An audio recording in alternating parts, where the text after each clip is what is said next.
ಸರ್ಕಾರಿ ಕಿರಿಯ ಪ್ರಾಥಮಿಕ ಶಾಲೆ ಶಾಸ್ತ್ರಿನಗರ್ ಬೆಕ್ಕೇರಿಯಲ್ಲಿ 77ನೆಯ ಗಣರಾಜ್ಯೋತ್ಸವ ಸಮಾರಂಭ.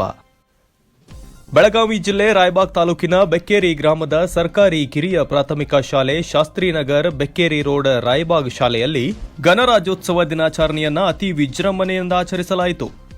ಈ ಕಾರ್ಯಕ್ರಮದ ಅಧ್ಯಕ್ಷತೆಯನ್ನ ಸುಧೀರ್ ಮುತ್ತಪ್ಪ ಕಾಂಬಳೆ ಮತ್ತು ಮುಖ್ಯ ಅತಿಥಿಗಳಾಗಿ ಎಸ್ಡಿಎಂಸಿ ಅಧ್ಯಕ್ಷರು, ಗೌರವಾಧ್ಯಕ್ಷ ಸುಭಾಷ್ ನಾಯ್ಕ್, ಉಪಾಧ್ಯಕ್ಷ ರಾಜು ಕಾಂಬಳೆ, ಸೋಬರಾಜ್ ಹೆಗಡೆ, ಸಚಿನ್ ಪೂಜಾರಿ, ಶ್ರೀಧರ್ ಮಲ್ಲಪ್ಪ ಪೂಜಾರಿ ಮತ್ತು ಮಹಿಳಾ ಘಟಕದ ಅಧ್ಯಕ್ಷರು ರಂಜನಾ ಬಾಗಿ, ಉಪಾಧ್ಯಕ್ಷರು ಅಂಜನಾ ಕುಡ್ಚೆ ಎಲ್ಲ ಪದಾಧಿಕಾರಿಗಳ ಒಂದು ಸಮ್ಮುಖದಲ್ಲಿ ಧ್ವಜಾರೋಹಣ ಕಾರ್ಯಕ್ರಮ ನೆರವೇರಿತು.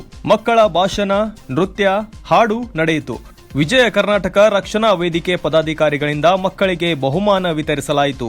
ಹಾಗೆಯೇ ಶಿಕ್ಷಕರಿಗೆ ಸನ್ಮಾನ ಕಾರ್ಯಕ್ರಮ ನಡೆಸಲಾಯಿತು ಹಾಗೂ ವಿಜಯ ಕರ್ನಾಟಕ ರಕ್ಷಣಾ ವೇದಿಕೆ ವತಿಯಿಂದ ಉಪಹಾರದ ವ್ಯವಸ್ಥೆಯನ್ನ ಮಾಡಲಾಗಿತ್ತು. ವರದಿ ದತ್ತಾರಾಮ್ ಬಿ, ಶ್ರೇಯಾ ನ್ಯೂಸ್ ಕನ್ನಡ, ರಾಯಬಾಗ್.